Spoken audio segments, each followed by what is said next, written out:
Tollywood star heroine Trisha గురించి ప్రత్యేకంగా చెప్పాల్సిన పని లేదు.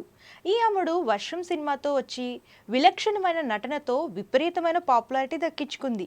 42 వచ్చినప్పటికీ పెళ్లి చేసుకోకుండా తన అందంతో కుర్రకారులకు నిద్ర లేకుండా చేస్తుంది. యంగ్ హీరోలతోనే కాకుండా సీనియర్స్తో నటించి స్టార్ హీరోయిన్ గా మారింది. ఇప్పటికీ వరుస సినిమాల్లో నటిస్తూ కుర్ర హీరోయిన్స్ కు గట్టి పోటీ ఇస్తుంది. ఇక ఇటీవల త్రిష కాలీవుడ్ స్టార్ హీరో కమల్ హాసన్ తో రొమాన్స్ చేసి అందరినీ ఆశ్చర్యానికి గురి చేసింది. ఇక tug life movie box office వద్ద మెప్పించలేకపోయింది. ఇదిలా ఉంటే ప్రస్తుతం త్రిష మెగాస్టార్ చిరంజీవి విశ్వాంబర్ సినిమాలో నటిస్తుంది.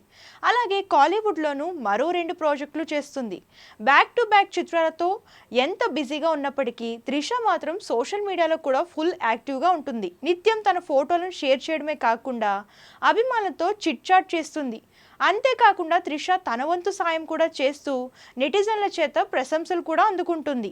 అసలు విషయానికి వస్తే చెన్నైకి చెందిన పీపుల్ ఫర్ క్యాటిల్ ఇండియా అనే స్వచ్ఛంద సంస్థతో కలిసి అరుపుకొట్టైలోని శ్రీ అష్టలింగ ఆదిశేష సెల్వ వినాయకర్ ఆలయానికి గజ అనే యాంత్రిక ఏనుగును త్రిష బహుకరించింది. అయితే ఆలయ వేడుకల కోసం యాంత్రిక ఏనుగును బహుకరించడం తమిళనాడులో ఇదే మొదటిసారి కావడం గమనార్హం. ఇక ఈ విషయాన్ని తెలుపుతూ త్రిష ఇన్స్టాగ్రామ్ ద్వారా ఓ ఇంట్రెస్టింగ్ పోస్ట్ పెట్టింది. ఇక ఈ విషయం తెలుసుకున్న నెటిజన్స్ త్రిషపై ప్రశంసలు కురిపిస్తున్నారు. అలాగే అరుదైన రికార్డ్ సాధించిందని అంటున్నారు.